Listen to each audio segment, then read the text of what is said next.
কেমন আছো তোমরা সবাই? আশা করি ভালো আছো। বাংলা জেন্টর চ্যানেলে তোমাদের সবাইকে স্বাগত। আজকের এই ভিডিওটা বিশেষ করে দশম শ্রেণীর ছাত্রছাত্রীদের জন্য, যারা 2027-এ মাধ্যমিক দিতে চলেছে। এছাড়াও যারা সমাজ শেখার জন্য আগ্রহী রয়েছে, তাদের জন্য এই ভিডিওটা বিশেষ কাজে দেবে। দশম শ্রেণীর এই সমাজ চ্যাপ্টারটা অনেক ছাত্রছাত্রীর কাছে ভারী বলে মনে হয়, কিন্তু আজকের এই ভিডিওটা দেখার পরে তোমার এই ধারণা ভেঙে যাবে। আজকের আমার এই প্রথম ভিডিও, যেটা দেখলে তোমরা খুব সহজেই বুঝতে পারবে সমাজ জিনিসটা কি। আজকে শুধু আলোচনা করব সমাজের বেসিক ধারণা সম্পর্কে। সমাজ কি, কয় প্রকার, এবং সমাজের যে ভাগগুলো রয়েছে সে সমস্ত কিছু সম্পর্কে আজকে এই ভিডিওর মধ্যে আলোচনা করব। সবকিছুই আলোচনা হবে একেবারে খাতা কলমের মাধ্যমে, যাতে তোমরা খুব সহজে বুঝতে পারো। তবে তোমাদের কাছে ভিডিও শুরু করার আগে ছোট্ট একটা অনুরোধ, যে আমার এই চ্যানেলটাকে সাবস্ক্রাইব করে দিও এবং পাশের বেল আইকনটাকে অন করে রাখিও, যাতে পরবর্তী ভিডিওগুলো তোমার কাছে সবার থেকে আগে পৌঁছে যায়। আর ভিডিওটা ভালো লাগলে অবশ্যই লাইক করে দিও। চলো শুরু করা যাক আজকের আমাদের এই ভিডিও। তো আজকে আলোচনার বিষয় হচ্ছে সমাজ। সর্বপ্রথম আমরা জেনে নিব সমাজ কাকে বলে, অর্থাৎ সমাসের সংজ্ঞা। দেখো, আমি খাতায় লিখে রেখেছি, দুই বা তার বেশি পদকে এক পদে পরিণত করাকে সমাস বলে। উদাহরণস্বরূপ, সিংহ চিহ্নিত আসন। তাহলে আমি সংজ্ঞায় কি লিখেছি? দুই বা তার বেশি পদকে এক পদে পরিণত করাকে সমাস বলে। তাহলে এখানে দুইটা পদ রয়েছে এবং তার বেশি, অর্থাৎ তিনটা পদ রয়েছে। তাহলে তিনটা পদ মিলিয়ে এক পদে পরিণত করব, কি হবে? সিংহাসন। এর মানে কি বোঝা গেল? তিনটা পদ মিলিয়ে যে একটা পদ তৈরি হলো সিংহাসন, এই সিংহাসনটা হচ্ছে কি তাহলে? সমাস, যাকে আরো বলা যায় সমাসবদ্ধ পদ বা সমস্ত পদ। তাহলে একটা কথা অবশ্যই মনে রাখতে হবে, সমাস এইভাবেও সংজ্ঞা দিতে পারে যে সমাসবদ্ধ পদ কাকে বলে বা সমস্ত পদ কাকে বলে। দুই বা তার বেশি পদকে এক পদে পরিণত করাকে সমাস বলে। আবারও দেখিয়ে দিচ্ছি, সিংহ চিহ্নিত আসন অর্থাৎ সিংহাসন, মানে এখানে তিনটা পদ রয়েছে, তিনটা পদ মিলিয়ে একটা পদ হয়েছে, অর্থাৎ ছোট হয়ে গেছে। এটাকে আমরা বলবো সমাস, সমাসবদ্ধ পদ বা সমস্ত পদ। এরপর আলোচনা করব পূর্বপদ ও উত্তরপদ। পূর্বপদ ও উত্তরপদ কি? দেখো, পূর্বপদ বলতে আগের পদ, উত্তরপদ অর্থাৎ পরের পদ, অর্থাৎ উত্তরপদের আরো একটা নাম পরপদ। মানে উত্তরপদ যেটা, পরপদ হচ্ছে সেটাই। যেমন এই উদাহরণ দিয়ে বোঝায় সিংহ চিহ্নিত আসন। তাহলে প্রথমে কোন পদটা রয়েছে? সিংহ। তাহলে এটা কি? পূর্বপদ, এটা হচ্ছে পূর্বপদ। আর শেষে কি রয়েছে? আসন। তাহলে এটা হচ্ছে কি?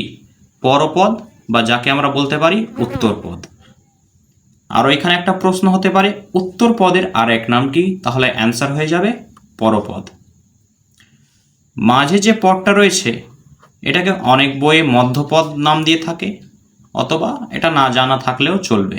তবে অবশ্যই এটুকু মনে রাখতে হবে যে প্রথমটা হচ্ছে পূর্বপদ এবং শেষের যে পদটা থাকে সেটাকে বলা হয় উত্তরপদ বা পরপদ। এরপর জেনে নিব সমাস শব্দের অর্থ কি। সমাস শব্দের অর্থ কি? তাহলে অনেকেরই ধারণা হয়ে গেছে যে সমাস শব্দের অর্থ কি হবে। সমাস শব্দের অর্থ হচ্ছে সংক্ষেপ। সংক্ষেপ অর্থাৎ ছোট করা। দেখো, আবারও একই উদাহরণ ব্যবহার করছি, সিংহ চিহ্নিত আসন। এটা হচ্ছে অনেক বড় পদ, তিনটা পদ, লাইনটা অনেক বড় মনে হচ্ছে, কিন্তু সিংহাসন ওটার থেকে তুলনামূলক অনেক ছোট। তার জন্য সমাস শব্দের অর্থ হচ্ছে সংক্ষেপ বা সংক্ষিপ্তকরণ। সমাসের ক্ষেত্রে এগুলো আগে জানতে হবে, তাহলে সমাস শেখা খুবই সহজ হয়ে যাবে। এরপরে হচ্ছে ব্যাস বাক্য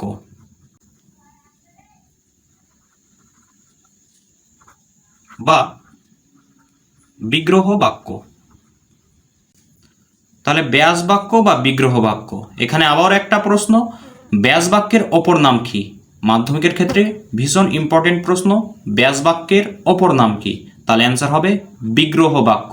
যদি এরকম প্রশ্ন হয় যে ব্যাস বাক্য কাকে বলে, এটা প্রশ্ন না করে যদি করে বিগ্রহ বাক্য কাকে বলে, তাহলে অ্যান্সারটা কি হবে? তাহলে অ্যান্সারটাও কি হবে? একই হবে। তাহলে এবার সংজ্ঞা জেনে নিই, ব্যাস বাক্য বা বিগ্রহ বাক্য কাকে বলে। সংজ্ঞা দেখো, সমাসবদ্ধ পদকে ভাঙলে যে পদ পাওয়া যায় তাকে ব্যাস বাক্য বা বিগ্রহ বাক্য বলে। বইয়ে অনেক রকম সংজ্ঞা লেখা থাকে, প্রত্যেক বইয়ে প্রত্যেক রকম, তবে আমি যতটা সহজ পারলাম লিখে দিলাম। তাহলে কি হচ্ছে, সমাসবদ্ধ পদকে ভাঙলে যে পদ পাওয়া যায় তাকে ব্যাস বাক্য বা বিগ্রহ বাক্য বলে। আবার আমি উদাহরণ দিচ্ছি তোমাদের। প্রথমে আমি বলেছিলাম সিংহাসন, এটা হচ্ছে কি সমাসবদ্ধ পদ বা সমাস বলতে পারি আমরা। তবে এটাকে যখন আমরা ভেঙে দিচ্ছি তখন কি হচ্ছে, সিংহ চিহ্নিত আসন, সিংহ চিহ্নিত আসন। তাহলে কয়টা পদ হয়ে গেল? 3টা।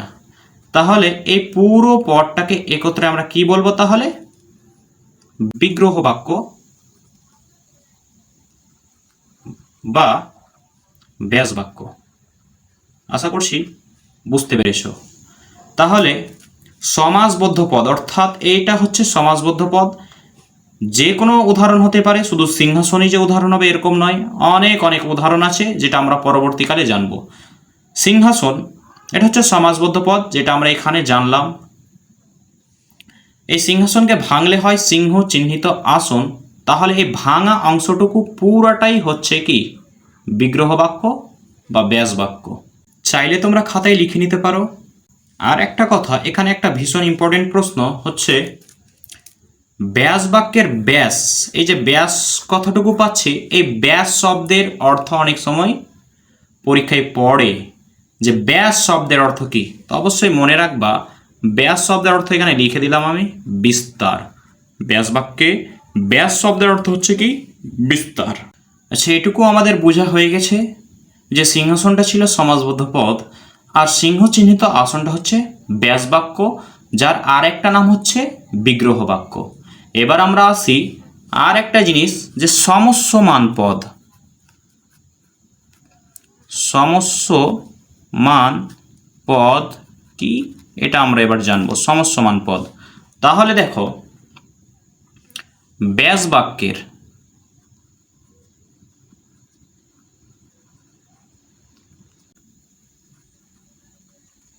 অন্তর্গত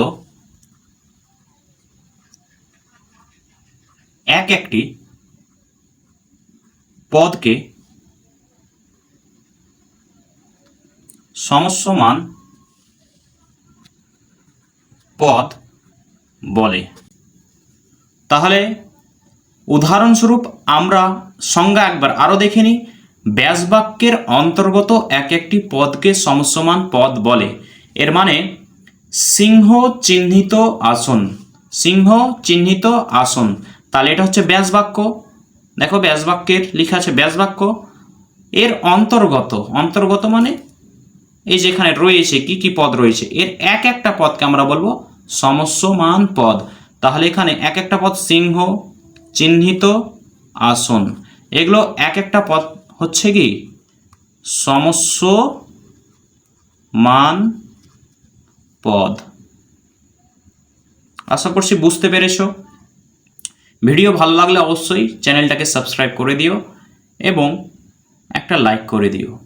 আচ্ছা, এর আগে আমি তোমাদেরকে বললাম যে পূর্বপদ আরেকটা হচ্ছে কি উত্তর পদ বা পরপদ। তাহলে যদি কেউ জানতে চাও যে এর সংজ্ঞা কি হবে, আমি তো চিনিয়ে দিলাম যে এটা পূর্বপদ হবে, এটা পরপদ হবে, তবে এর সংজ্ঞা যদি কেউ জানতে চাও তাহলে এরকম হবে। দেখো, পূর্বপদের সংজ্ঞাটা বলি আগে। ব্যাস বাক্যের